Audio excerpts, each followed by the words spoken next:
Noong 1235, sa Austria, 3 babae ang inakusahan ng pangkukulam. Nang utusan sila ng isang pari na ipagtapat ang kanilang mga kasalanan, inamin ng unang babae na nakipagkasundo siya kay Lucifer at nagmakaawang patawarin siya. Sinabi naman ng ikalawang babae na gumawa siya ng mga pamahid, ngunit ordinaryong gamot lamang ang mga iyon at hindi pangkukulam. Samantala, sinabi ng ikatlong babae sa pari na siya mismo ang masusunog sa impyerno. Agad na ibinitin sa tulay ang ikalawa at ikatlong babae. Nagtaka ang unang babae dahil inamin niya ang lahat sa pag-asang maililigtas siya. Ipinaliwanag ng pari na ang kanyang kaluluwa lamang ang kanyang iniligtas, bago rin siya ipabitan. Nang mamatay na silang tatlo, ibinaba ang kanilang mga bangkay sa ilog upang tuluyang malunod. Pagkatapos nito, inutusan ng pari ang mga sundalo na hilahin palabas ang mga bangkay upang maisagawa niya ang banal na ritual mula sa aklat ni Solomon, na magtitiyak na hindi na muling mabubuhay ang mga babae. Inakala ng mga sundalo na sapat na ang nagawa nila kaya umalis na ang lahat. Pagsapit ng hating gabi, mag-isang hinila ng pari ang mga bangkay palabas ng ilog at sinimulan ang ritual. Naging maayos ang una, ngunit nang isagawa niya ito sa ikalawang babae, bigla siyang nasukahan nito sa mukha at nagsimulang manginig ang bangkay.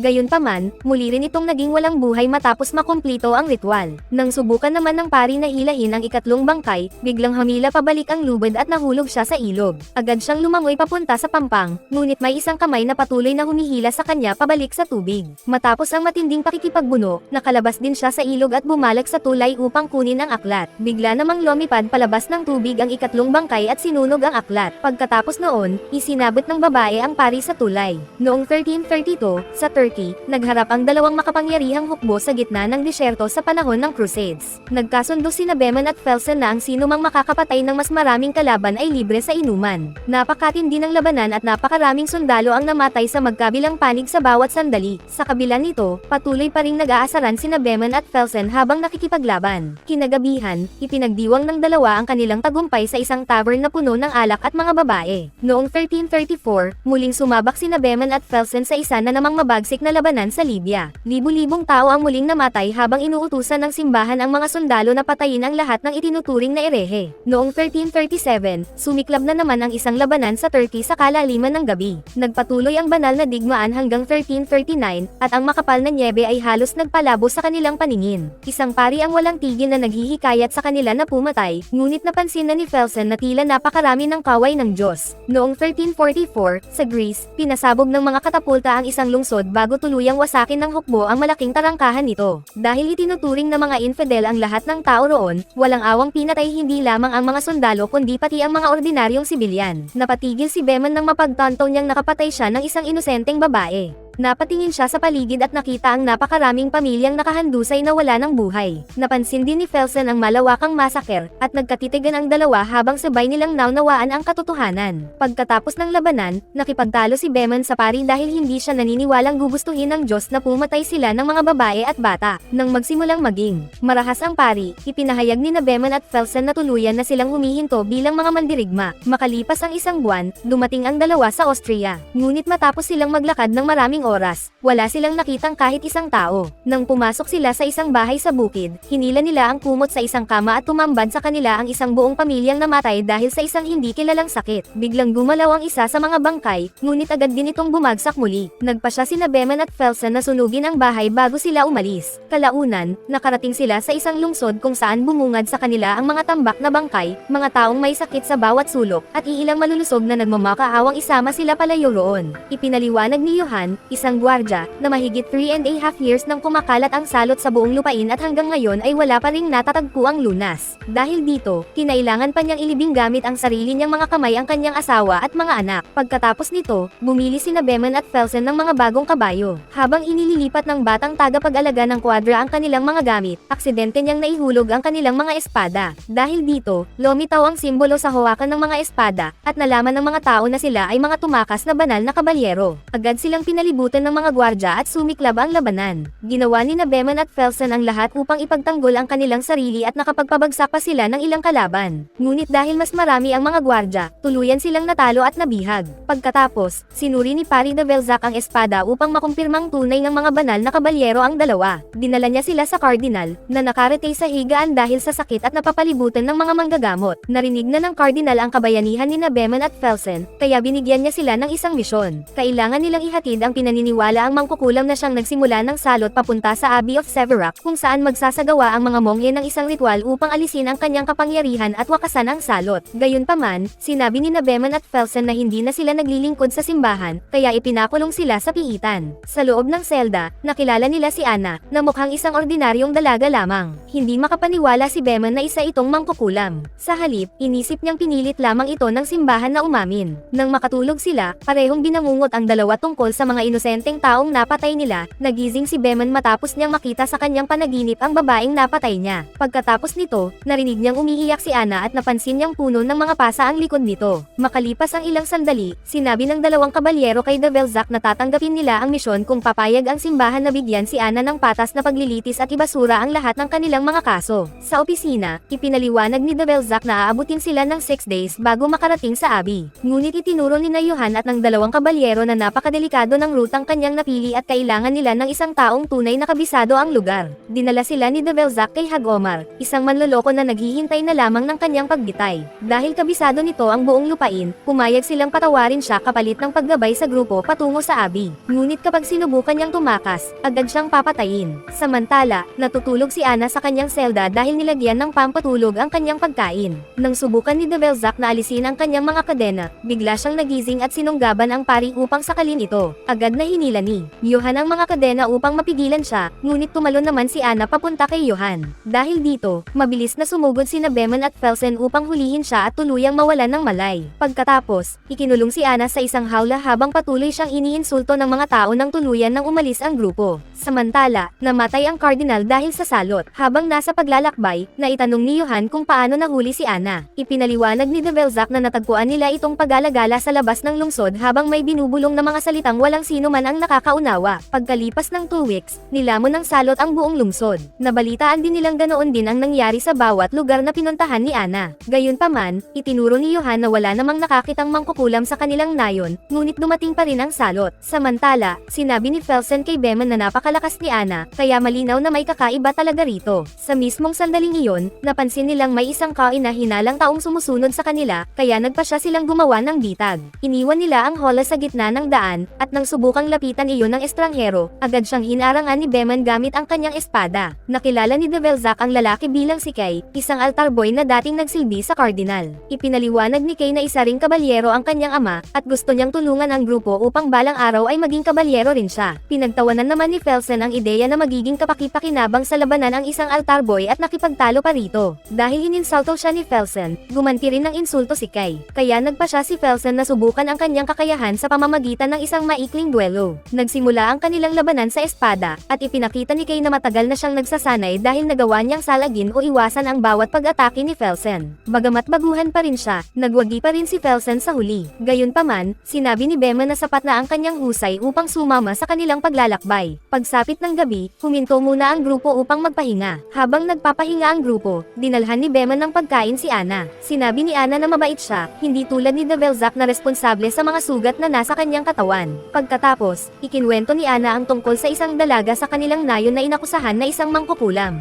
Itinapon ito sa lawa habang may mga batong nakalagay sa bulsa nito. Ngunit nakaligtas ang babae, at itinuring iyon ng mga tao bilang patunay na isa nga siyang mangkukulam. Dahil dito, sinunog siya ng buhay. Nangako si Beman na hinding-hindi niya haaya ang mangyari rin iyon kay Anna. Pagbalik ni Beman sa kampo, binalaan siya ni de Velzac na maaaring niloloko lamang sila ng dalaga at kaya nitong pag-awayin ang mga tao. Dahil kailangan ng magbabantay sa kariton, nagboluntaryo si Johan. Makalipas ang ilang oras, dumating si de Velzac upang palitan siya. Ikinwento ni Johan ang tungkol sa kanyang anak na babae na namatay at sinabing naaalala niya ito tuwing nakikita niya si Anna. Naniniwala rin siyang hindi bibigyan ng Abbey ng patas na pagliliti si Anna dahil hindi matatanggap ng mga mamamayan kung mapapatunayang inosente siya. Nang sabihin ni Johan na gusto na niyang umatras sa misyon, nakiusap si Anna na huwag siyang iwan na mag-isa kasama si de Velzac. Lumapit si Johan sa hola, ngunit bigla siyang hinila ni Anna sa kanyang damit upang mapalapit sa rehas. Agad namang sumugod si de Velzac upang tulungan siya. Sinamantala ni Anna ang pagkakataon upang nakawin ang susi at ang krusipiho ng pari, na agad nitong ginamit upang saksakin ang kamay ni de Velzac. Nagising ang lahat dahil sa malalakas na sigaw ni de Velzac at mabilis silang tumakbo papunta sa hola. Ngunit huli na ang lahat dahil nakatakas na si Anna. Sinundan ng grupo ang isang anino papasok sa kagubatan hanggang sa makarating sila sa pinakamalapit na nayon. Naghiwa-hiwalay sila upang ipagpatuloy ang paghahanap at napansin nilang wala ni isang tao sa paligid. Kalaunan, nakita ni Beman ang dalawang lalaki na lumabas mula sa isang gusali habang may buhat na mga bangkay ng mga taong namatay sa sakit. Samantala, nakita ni Kay si Ana sa gitna ng plaza at agad niyang tinawag ang iba. Mabilis nilang pinalibutan ang babae upang hulihin siya. Ngunit nang lapitan nila ito, napagtanto nilang hindi pala iyon si Ana kundi isang karaniwang dalagang nahawahan ng salot. Maya-maya, nakita nilang tumatakbo palabas ng nayon si Ana. Agad nila itong hinabol pabalik sa kagubatan at muling naghiwa-hiwalay. Natagpuan ni Johan at Kay ang isang malaking hukay na puno ng mga bangkay na nagpapatunay na halos lahat ng mga taga-nayon ay namatay dahil sa salot. Samantala, nakita ni Felsen at Beman ang isang aso na kumakain ng mga bangkay. Itinaboy nila ito gamit ang kanilang mga sulo.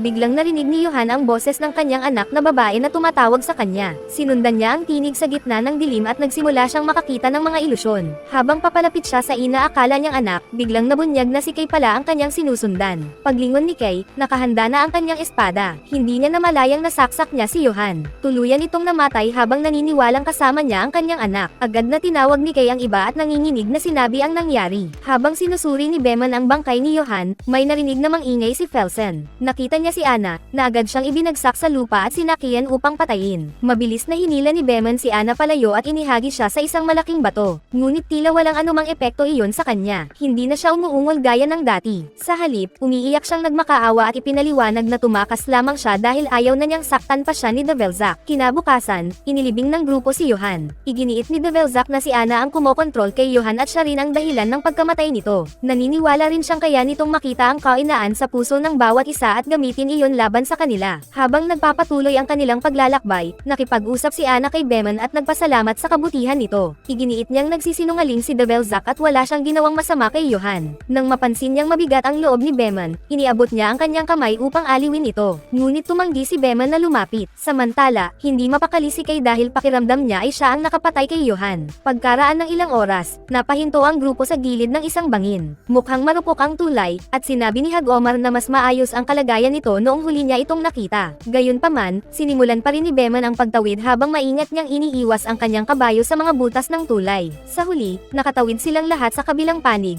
ngunit hindi nila napansing unti-unti nang napupunat ang mga lubod na sumusuporta rito. Pagkatapos, sinimulan ni Kay at Beman na hilahin ang hola patawid ng tulay habang hinihila naman ng iba ang isang lubod sa kabilang direksyon upang mabawasan ang bigat. Hindi nagtagal, nagsimulang damogaw ang mga kamay ni Develzak. Dahil sa matinding sakit, nabitawan niya ang lubad. Dahil dito, nawalan ng kontrol ang mga lalaki at mabilis na gamulong ang hola sa tulay. Napilitan si Kay at Beman na pabilisin ang kanilang pagkilos. Pareho silang nadulas at nahulog mula sa tulay. Ngunit sa tamang sandali, nasalo ni Ana si Kay at naiangat ito gamit ang kanyang napakalakas na puwersa. Samantala, nailigtas naman ni Beman ang kanyang sarili sa pamamagitan ng pagkapit sa gilid ng tulay at pag-akyat pabalik. Pagkatapos nito, inilagay nila ang mga kabayo sa unahan upang hilahin ang hola habang itinutulak naman ito ng mga lalaki mula sa likuran. Nagbitak ang mga kahoy dahil sa sobrang bigat at muntik nang maipit ang hola sa isang malaking butas. Gayunpaman, hindi tumigil ang grupo sa pagtulak. Napansin nilang malapit nang maputol ang mga lubad. Iginiit ni Ana na palayain siya upang gumaan ang hola, ngunit hindi siya pinakinggan. Sa kabutihang palad, nagkaisa ang buong grupo at nakatawid sila sa kabilang panig bago tuluyang maputol ang mga lubod at bumagsak ang tulay.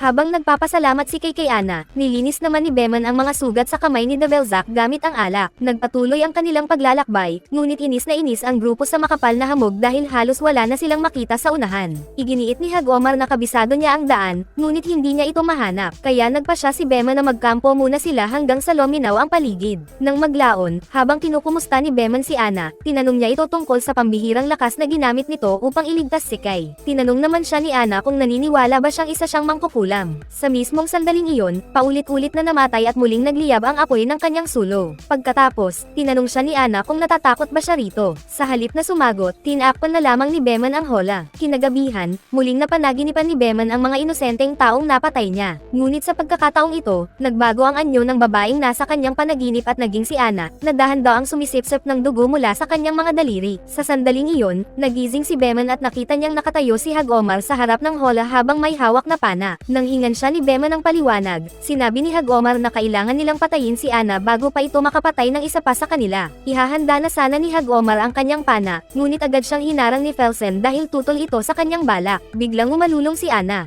at sinagot ito ng mga lobo mula sa kagubatan. Agad na naghanda ng kanilang mga sandata ang grupo habang unti-unting pinaliligiran sila ng mga lobo. Muling umungol si Ana, na tila inuutos sa mga mababanggas na hayop na umatake. Wala nang ibang pagpipilian ang grupo kundi lumaban. Isa-isang pinaslang ng mga kabalyero ang mga lobo gamit ang kanilang mga espada. Hindi naging sapat ang bilis ni Hagomar sa paggamit ng kanyang pana kaya nakagat siya ng isang lobo sa binti. Mabuti na lamang at agad itong napatay ni Develzac bago pa makagawa ng mas malaking pinsala. Samantala, may isa pang lobo na sumunggab kay Kay at kinagat ang kanyang braso. Agad naman itong pinatay ni Felsen. Ilang lobo naman ang sabay-sabay na sumugod kay Beman, ngunit mabilis niyang napatay ang lahat sa pamamagitan ng kanyang husay sa espada. Inakala ng grupo na tapos na ang panganib, ngunit muli silang nakarinig ng sunod-sunod na pag-alulong. Agad silang sumakay sa kanilang mga kabayo at mabilis na tumakas. Hinabol sila ng mga lobo at naghintay ng tamang pagkakataon upang sunggaban si Hagomar. Nabagsak siya mula sa kanyang kabayo, ngunit hindi iyon napansin ng iba at nagpatuloy lamang sila sa pagtakbo. Biglang nagbago ang anyo ng mga lobo bago nila nilundag si Hagomar at walang awang pinagkakagat. Hindi nagtagal, napansin ni Beman ang nangyayari at gusto sana niyang balikan si Hagomar. Ngunit pinigilan siya ni Felsen at sinabing huli na ang lahat. Kinabukasan, hindi na kinaya ni Beman ang matinding konsensya. Kinuha niya ang pana at itinutok ito kay Ana. Ngunit hamarang si Develzac at ipinaalala sa kanya na kahit patayin nila si Ana ngayon, hindi pa rin matatapos ang salot at patuloy pa ring mamamatay ang mga tao. Galit na itinulak ni Beman si Develzac, ngunit hinarangan din siya ni Felsen. Nakumbinsi siya nitong maghintay muna dahil malapit na silang makarating sa kanilang pupuntahan. Makalipas ang ilang oras, dumating ang grupo sa Abi, ngunit walang sumalubong sa kanila. Umakyat si Kay sa pader at pumasok sa loob sa pamamagitan ng bintana upang mabuksan ang pintuan at makapasok ang lahat. Agad silang nagtungo sa kapilya at natagpuan ang mga monghe.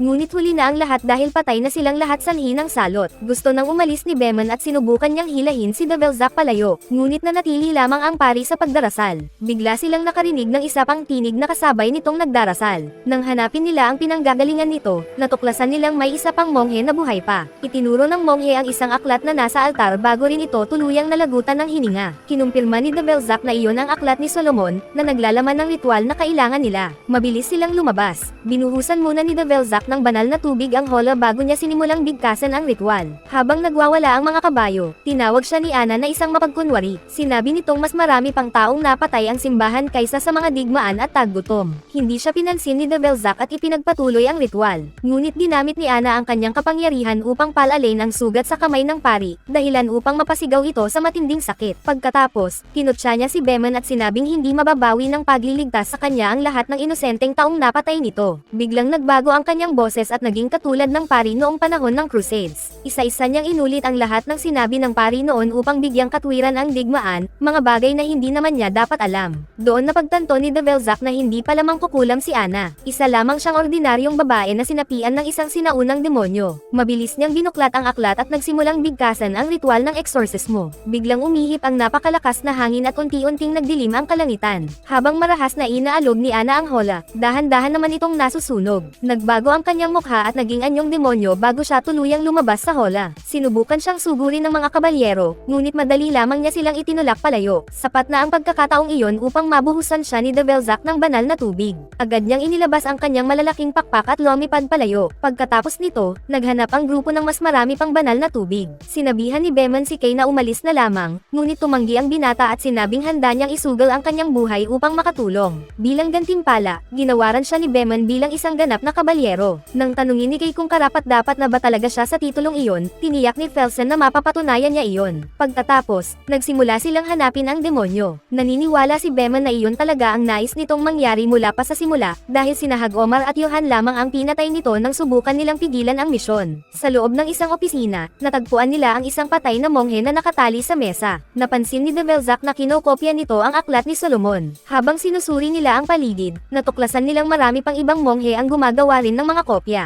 Doon nila napagtanto na nais ng mga monghe na maikalat ang mga ritual sa buong mundo upang magkaroon ng sandata ang lahat laban sa kasamaan. Naunawaan din nila na ginawang mukhang mangkukulam si Ana ng demonyo upang dalhin siya sa Abi at sirain ang aklat ni Solomon. Habang abala sila sa pag-iisip, isang kakaibang enerhiya ang pumasok sa katawan ng isang patay na monghe. Kasabay nito, lumitaw ang demonyo sa kisame. Sinubukan ni Develzac na ipagpatuloy ang ritual, ngunit inihagis ng demonyo ang lahat ng estan upang pigilan siya. Pagkatapos, sinunog nito ang lahat ng kopya ng aklat habang napansin ng grupo na nawawala na ang mga bangkay ng mga monghe. Habang patuloy na binabasa ni Develzac ang ritual, isang mongheng naging zombie ang biglang sumugod mula sa kanyang likuran. Sakto namang naipagtanggol siya ni Beman, at agad na sumiklab ang matinding labanan. Hindi nagtagal, dumating din ang iba pang mga mongheng naging zombie, kaya napilitan ang mga kabalyero na harapin silang lahat. Matapos ang matinding bakbakan, hawakan, nagawang pugutin ni Beman ang ulo ng isang monghe. Agad na naglaho ang demonyong kapangyarihan nito, kaya napagtanto nilang ang ulo ang kainaan ng mga ito. Habang walang tigil na ipinagpapatuloy ni Dvořák ang ritual, isa-isang pinugutan ng ulo ng mga kabalyero ang mga monghe gamit ang kanilang mga espada. Samantala, nagbibigay naman si Kay ng suporta gamit ang pana, habang napilitan si Dvořák na hampasin ng isang aklat ang isang monghe upang maipagtanggol ang kanyang sarili. Isang mongheng naging zombie ang biglang sumunggab kay Beman at nilaslas ang kanyang mata. Samantala, may isa pang monghe na dumukot sa pagitan ng mga estan upang pabagsakin si Kay. Kasabay nito, tumalon ang ikatlong monghe sa likuran ni Felsen at sinaksak siya. Nagawa pa rin itong patayin ni Felsen, ngunit matapos ang laban ay bumagsak na rin siya sa sahig. Nang makita ni Beman ang kanyang matalik na kaibigang nakahandusay, lalo siyang nagkaroon ng lakas ng loob na ipagpatuloy ang pakikipaglaban. Dahil nakatuon ang kanyang pansin sa laban, hindi niya napansing lumitaw ang demonyo sa likuran ni Dvořák at agad nitong binali ang leeg ng pari. Habang pinapatay ni Beman at Kay ang mga natitira pang mongheng naging zombie, sinubukan ng demonyo na kunin ang aklat ni Solomon.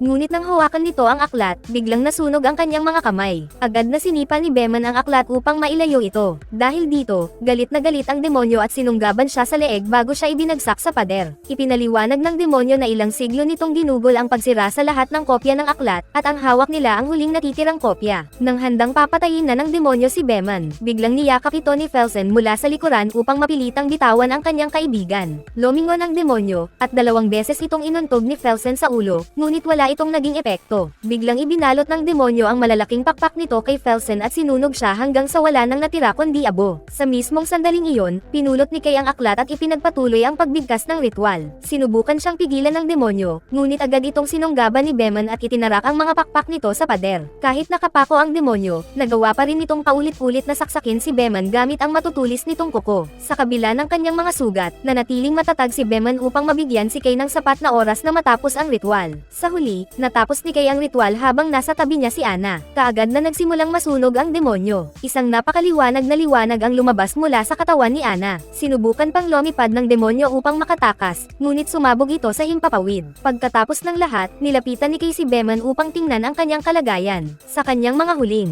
sandali, sinabi ni Beman kay Kay na protektahan si Ana. Binigyan niya ang dalaga ng isang huling ngiti bago tuluyang pumikit. Makalipas ang lahat ng nangyari, magkasamang inilibing ni Kay at Ana ang lahat ng namatay gamit ang kanilang mga espada. Nagpasalamat si Ana sa kanilang lahat dahil sa pagtulong sa kanya. Pagkatapos, magkasama silang umalis ni Kay upang magsimula ng panibagong buhay sa isang lupain na tuluyan ng nakalaya sa salot. At